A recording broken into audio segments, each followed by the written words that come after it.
हमारे देश की सरकार यूं आवाम पे एहसान करती है, पहले आंखें छीनती है और फिर चश्मे दान करती है। जी हाँ, ये सेम कहानी आपको देखने को मिल जाएगी उत्तर प्रदेश के आजमगढ़ में, जहां पे एक मुस्लिम बच्चे को तड़पा तड़पा के मार दिया गया। मारने के बाद उसको टुकड़ों में काट के बोरे में भर के घर के अंदर फेंक दिया गया। इसके बाद यूपी पुलिस वहां पे एनकाउंटर तक कर देती है, लेकिन इसके बावजूद जो मीडिया के कैमरे हैं इस पूरी घटना से मुंह फेर लेते हैं, चूंकि मरने वाला जो बच्चा था वो मुसलमान का था और मारने वाला जो शख्स था वो हिंदू था। क्या हमारे देश में अब हिंदू और मुसलमान के हिसाब से क्राइम को जस्टिफाई किया जाएगा?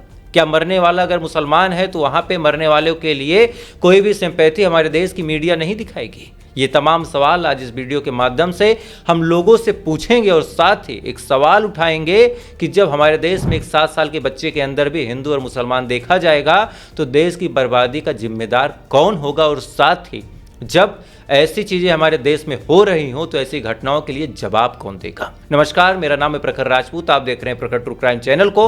और इस वीडियो के माध्यम से हम समाज में घट रही ऐसी घटना को लोगों के सामने लाके सवाल उठाने का काम करते हैं, जिन घटनाओं के बारे में ज्यादातर लोग बातचीत नहीं करना चाहते, ज्यादातर लोगों के एजेंडे में ये बातें सेट नहीं होती और ज्यादातर लोग हिंदू मुस्लिम के नफरती रंग को दे के कहीं ना कहीं ऐसे मामलों से मुंह फेर लेते हैं। दरअसल ये पूरा मामला उत्तर प्रदेश के आजमगढ़ का है।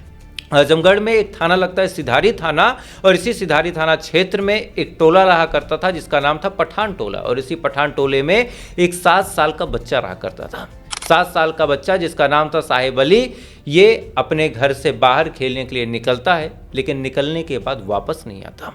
अब ये बच्चा जब वापस नहीं आता, परिवार वाले परेशान होते हैं। शुरुआत में उन्हें लगा कि शायद इधर उधर कहीं निकल गया होगा, लेकिन जैसे जैसे वक्त गुजरता है, जैसे जैसे रात अंधेरी होती जाती है, इसी दौरान चाहे माँ हो, चाहे उसके पिता हो, चाहे आसपास के तमाम लोग हों, सभी लोग परेशान हो जाते हैं। परेशान होने के बाद इधर उधर ढूंढना शुरू करते हैं और अंत में जब उस बच्चे का कुछ अता पता नहीं चलता तो ये लोग पहुंच जाते हैं पुलिस स्टेशन। और पहुंचने के बाद पुलिस वालों के सामने मिन्नतें करते हुए कहते हैं कि साहब, मेरा 7 साल का बच्चा गायब हो गया है, 7 साल का बच्चा मिल नहीं रहा, आप उसको खोज दीजिए। अब कायदे से यहाँ पे पुलिस वालों को तुरंत कार्रवाई करनी थी, तुरंत उस बच्चे को खोजने की कोशिश करनी थी, लेकिन क्योंकि जो शख्स वहाँ पे आया था उसके सर पे टोपी थी, फौरन पुलिस वाले उसको देख के कहते हैं कि जाओ, 24 घंटे बाद अगर वो ना लौट के आए तो हम देखते हैं। अब बड़ा सवाल यहाँ पे निकल के सामने आता है कि अगर कोई बालिग आदमी कहीं जाए तो 24 घंटे की मोहलत तो ली जा सकती है, लेकिन अगर एक 7 साल का बच्चा यूं ही घर से गायब हो जाए तो क्या 24 घंटे की मोहलत लेना सही था? बहरहाल उसके बाद परिवार वाले वहाँ से मन मसोस के चले आते हैं। अगले दिन सुबह होती है, अगले दिन एक फ़ोन आता है। फ़ोन करने वाला शख्स कहता है कि अगर तुम्हें अपने बच्चे से प्यार है तो 12 लाख रुपए हमें दे दो। ये बात जैसे ही माँ बाप को पता चलती है, माँ बाप का कलेजा फट जाता है, क्योंकि उनके हिसाब से अब उनका बच्चा किडनैप हो चुका था। इतनी देर में ये बात जब पुलिस वालों तक पहुंची, पुलिस वाले भागे भागे आते हैं। उसके बाद जांच पड़ताल शुरू होती है। इसी दौरान घर से चंद कदम की दूरी पे एक बोरा दिखाई देता है। जैसे उस बोरे को तमाम लोग देखते हैं, उसके अंदर झांक के जब देखते हैं तो एक हाथ और खून टपकता हुआ नजर आता है। जैसे उस हाथ को, उस खून को आसपास के तमाम लोग देखते हैं, देखने के बाद चीख पुकार मचती है। इस बच्चे के बाप को बुलाया जाता है। बुलाने के बाद जब चेक किया जाता है तो पता चलता है कि ये जो डेड बॉडी मिली है वो किसी और की नहीं, इसी 7 साल के बच्चे साहिब अली की है। फिर क्या था? पूरे इलाके में हड़कंप मच जाता है। तमाम लोग जांच पड़ताल के लिए प्रदर्शन करने लगते हैं। पुलिस वालों के भी हाथ पांव फूल जाते हैं। इसके बाद जिस फिरौती के नंबर से फ़ोन आया था उसको ट्रेस किया जाता है और ट्रेस करने के बाद जब जाँच की गई, जो कहानी निकल के सामने आई वो कहानी बड़ी हैरान करने वाली थी। जिस नंबर से फ़ोन आया था, दरअसल ये नंबर किसी और का नहीं, बगल के ही रहने वाले शैलेंद्र का था। शैलेंद्र गौतम अपने एक नंबर से फ़ोन करके फिरौती मांग रहा था।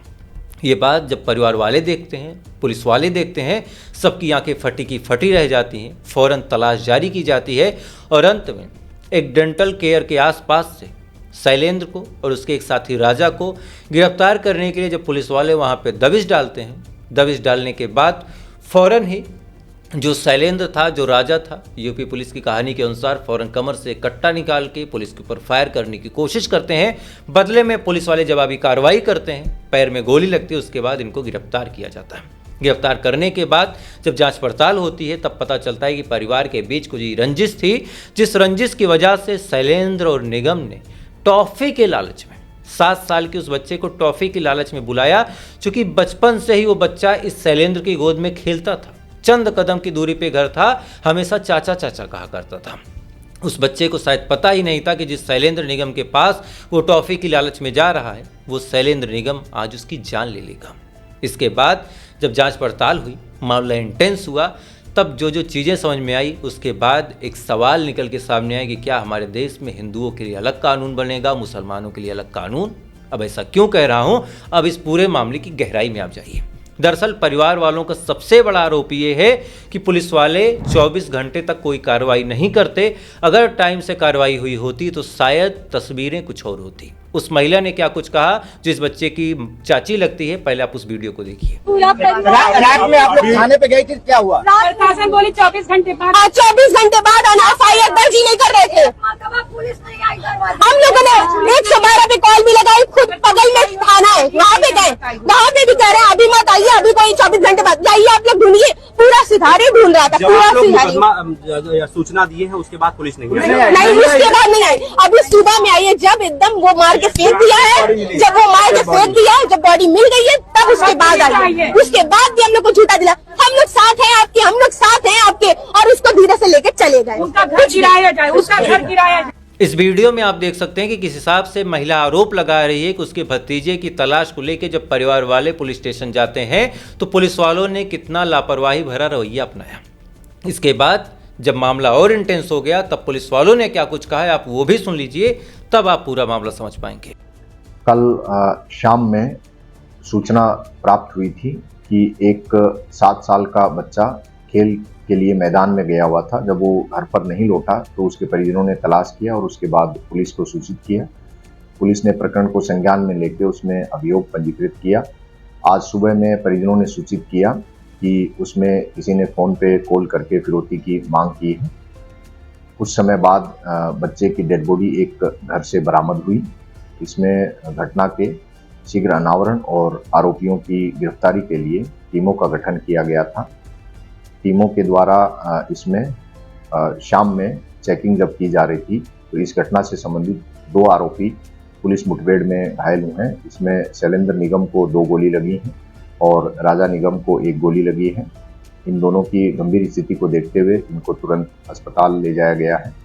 इस प्रकरण में जो मृतक के परिजन हैं उनके द्वारा तहरीर देते हुए बताया गया है कि पुराने विवाद और व्यावसायिक रंजिश की वजह से शैलेंद्र निगम और राजा निगम ने अपने परिजनों और कुछ परिचित के साथ मिलकर इस घटना को अंजाम दिया है। उस तहरीर को विवेचना में सम्मिलित कर लिया गया है। इस प्रकरण में जो वैज्ञानिक साक्ष्य हैं उनको फील्ड यूनिट के द्वारा जुटाया जा रहा है। इसके अलावा इलेक्ट्रॉनिक साक्ष्य और अन्य जो मजबूत साक्ष्य हैं उनका संकलन करके त्वरित और गुणवत्तापूर्ण विवेचना सुनिश्चित की जाएगी। साथ ही माननीय न्यायालय में प्रभावी पैरवी करके जितने दोषी होंगे उन सब के विरुद्ध सख्त वैधानिक कार्रवाई सुनिश्चित की जाएगी। इस वीडियो में आप सुन सकते हैं कि कैसे पुलिस वालों ने खुद अपने मुंह से माना है कि जब एफआईआर हुई उसके बाद कार्रवाई में कहीं न कहीं डिले हुआ और उसके बाद जब कार्रवाई की गई तो पता चला कि पड़ोस में रहने वाला ही निगम और राजा उस बच्चे के असली कातिल हैं। फिर क्या, अब मामला साफ था। 7 साल के बच्चे को निर्दयता से मार दिया गया था, लेकिन इसके बावजूद बड़े बड़े चैनलों में कहीं भी इस घटना को कोई जिक्र नहीं था। और जिक्र न होने के पीछे सबसे बड़ी वजह ये थी कि जो मरने वाला शख्स है वो मुसलमान है और जो मारने वाला शख्स है वो हिंदू है। क्या हमारे देश में कानून में भी अब हिंदू मुसलमान देखा जाएगा, ये सवाल बहुत बड़ा है। साथ ही जो पिता हैं उनका भी रो रो के बुरा हाल है और साथ ही शासन और सिस्टम से एकमात्र उन्होंने डिमांड की है कि जिस हिसाब से मुसलमानों के घर पे बुलडोजर चलता है क्या इस परिवार पे भी बुलडोजर चलेगा, और अगर नहीं चलेगा तो क्या एक तरफा कार्रवाई हुई, और अगर चलेगा तो कब चलेगा, ये सवाल भी आज आम जनमानस पूछ रहा है। खैर, मुझे लगा इस वीडियो के माध्यम से आप तक ये जानकारी जरूर पहुंचाई जाए कि किस हिसाब से एक 7 साल के बच्चे को पारिवारिक रंजिश के तहत तड़पा तड़पा के मारा गया। जो बच्चा एक आदमी को चाचा चाचा कहता था वही चाचा एक दिन उस बच्चे की जान ले लेगा, लेकिन इसके बावजूद मीडिया के कैमरे खामोश हैं, शासन सिस्टम खामोश है, चूंकि मरने वाला मुसलमान है और मारने वाला हिंदू। खैर, इस घटना के बारे में आपकी क्या राय है कमेंट जरूर कीजिएगा। वीडियो अच्छा लगा हो तो लाइक सब्सक्राइब करके अपना प्यार दे सकते हैं, चूंकि हम इस वीडियो के माध्यम से ऐसे ऐसे मुद्दों को उठाते हैं जिन मुद्दों के बारे में कोई भी ज़्यादा बातचीत नहीं करना चाहता। बाकी तब तक के लिए आप अपना ख्याल रखें, अपने देश का ख्याल रखें। जय हिंद, वंदे मातरम।